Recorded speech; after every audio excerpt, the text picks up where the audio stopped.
Hey, what's up guys? Welcome back to another Transfer Roundup episode. We have so many deals to get through once again. Some that you've probably not heard of as they've gone kind of under the radar. But we are starting off today with Embolo. Yes, the career mode legend himself. Not so good these years. I don't know what's really happened to him, but still a fantastic young player if you want to pick him up in career mode. He has moved from Schalke to Mönchengladbach for just £9 million. Schalke have just really not got the best out of him. I think, yes, he's had a lot of injuries, but also I don't think they quite worked out his best position. He was playing out on the right, he was playing up top. I think probably as a striker is his best role, but he's staying in the Bundesliga. He's going to another kind of mid-table that should be fighting for Europe team, so I think he will be hopefully getting a bit more game time, and hopefully we'll see the best of him, because we definitely haven't seen the best of him since he left to go to Schalke. Bit of a shame, because a couple of years back this guy was the next big thing.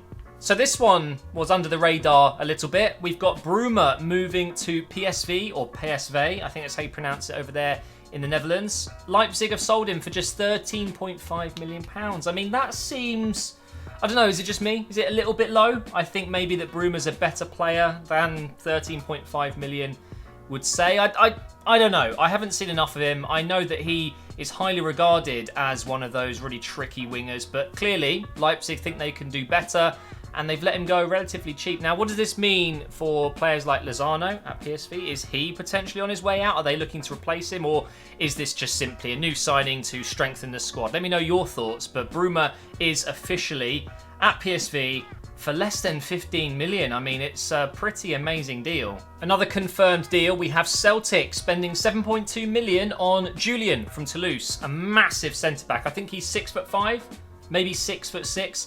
Very, very strong defender. Now, this, of course, I mean, I'm going to link it towards the Tierney deal that Arsenal are looking to get. This, of course, is not a replacement for Tierney, but if they are backing up their defence, what does this mean? Are they looking to sell Tierney? Please sell Tierney to us, please. We really want him. This actually means nothing. It means nothing to that, but I thought I'd mention it anyway. Maybe Celtic are thinking their defence is going to be weaker next season. If they are losing Tierney, they need some more defenders to come in. I'm sure if they do lose Tierney, they'll replace him adequately, but anyway, I thought I'd mention it just because I'm an Arsenal fan, and I really want to see Tierney coming to Arsenal. But Julian, new centre-back for Celtic for 7.2 million as well. It's a very, very nice deal, that. Right, so can anyone explain this deal to me? I am very confused right now. So Barcelona have done a bit of a swap here with Valencia. So they've taken Neto, new backup goalkeeper to Stegen, 23.4 million. Cillessen, who is their but was their backup goalkeeper to Stegen, has gone the other way to Valencia for 31 odd million. Yet Neto, in my opinion, is the better goalkeeper. He's younger as well. Why is there a discrepancy in between price there? Why is Neto less than 25 and Cillessen's more than 30? I guess it's down to contract, maybe some clauses, but either way, it's a pretty interesting deal, this. So Neto to Barcelona, Cillessen to Valencia, and actually Barcelona come out on top with almost £10 million profit. Okay then, fair enough. So two deals in one here. We have Neto to Barcelona and Cillessen to Valencia. They've just swapped and basically handed Barcelona 10 million. So this is Leandro Trossard, and by the way, Brighton, what a kit. I absolutely love that kit. Very nice indeed. But 18 million from Genk to Brighton. Left winger, can play behind the striker as well. Had a very good season last year. And it's yet another young talent that's come through Genk and is getting a move elsewhere in Europe. We've seen some incredible signings from Genk in the past.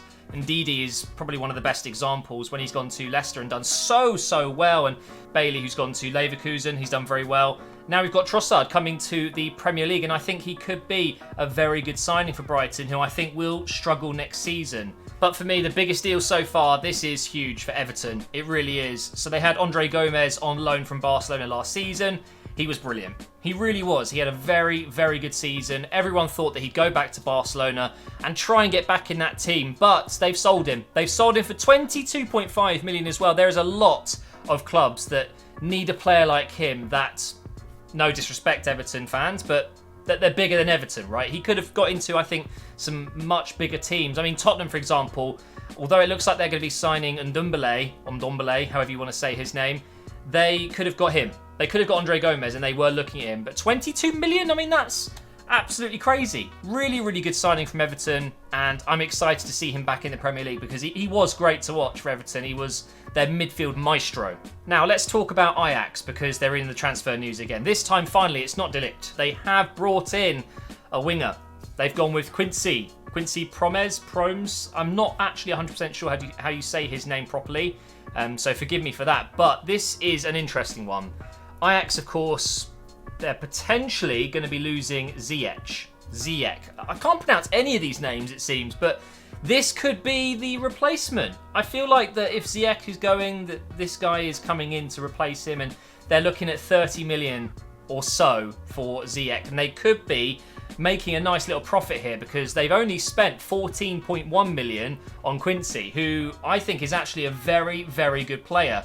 So this is an interesting signing for sure. We're still waiting to see what happens with De Ligt. We're looking at Van der Beek going to Real Madrid potentially. There's still some players at Ajax that are yet to really, it seems, decide their future. I've already mentioned it earlier when I talked about Julian going to Celtic, but I want to have a proper discussion about this because I haven't mentioned it before, I don't think. So, as you may know, Arsenal are interested in Tierney, the left-back who plays for Celtic, young Scottish player. Looks like a very, very good left-back. It is rumoured that we made an offer, which was rejected, of around £15 million, and we're going back in with 20 million, or 25, I think it might be. So hopefully that is something that will develop. But I want to talk about why I think this deal would be great for us. We don't have a proper left-back. Think about it. Monreal, I know he's technically a left-back, but he plays centre-back quite often if we go three at the back. He also plays left wing-back. He does a job for us, right? But come on. Monreal, probably it's time to shift him on, right? And then we've got Kolasinac, who, let's be honest, isn't a left back. He's a left midfielder, if anything. Hell, even put him at left wing, and I think he's more... I don't know. I don't know how I feel about Kolasinac, because some days he's brilliant, and then most of the time, he's just not very good, and his end product is shocking. So that is why, and I'm sure Arsenal have identified that position as a huge necessity now. We need to bring in a left back. And there isn't really many better options available right now, I would say. For that kind of money, you know, we're working with a small budget of around 40 million apparently. Tierney is going to cost us just over half that. And of course, we can then sell Monreal or Kolasinac. It would be a fantastic signing for us. And of course, if we can bring in a centre-back as well, Saliba, although he would go back on loan apparently. But bringing in another centre-back along with Tierney, and then maybe a winger, and that's looking like a pretty decent summer window for us. So I'm really hoping this deal goes through. As of right now, it's kind of bubbling out a little bit, but I'm sure at some point we will hear news about this. The new Arsenal kit comes out in just a few days, and I'm expecting a new Arsenal signing to be wearing it. So who knows? Maybe it'll be Tierney. I'm actually going to cry if this happens. I want him. I want him. Come on, man. Tottenham. Apparently, they're going to be spending 65 million on Ndombele, which is obviously why they've not gone with Andre Gomez, even if they were in the first place, which of course Everton have got him now. But Leon apparently wants 75, so there's clearly a little bit of wiggle room there, but they're holding out for a little bit more money, it seems. Otherwise, I'm not sure why this deal hasn't gone through yet. The rumours have been ripe for quite some time, but we can expect to see Ndombele being unveiled as a Tottenham player pretty soon. And that, I've got to say, even as an Arsenal fan, it pains me to say it, but wow, what a signing from Tottenham that would be. He is exactly, I think, what they need. You know, a real box-to-box, hard defensive midfielder that can go forward as well. He's perfect for them, he really is. And if they get Lo Celso as well, oh my God, just end it. End the season now. Man City are apparently interested in bringing in Cancelo from Juventus. A lot of money, but we know Man City have a lot of money and they're willing to spend a lot of money on wing-backs, as they have done over the years. But this is a signing I think it makes sense. It really does, because Danilo apparently could be going the other way. He could be going to Juventus.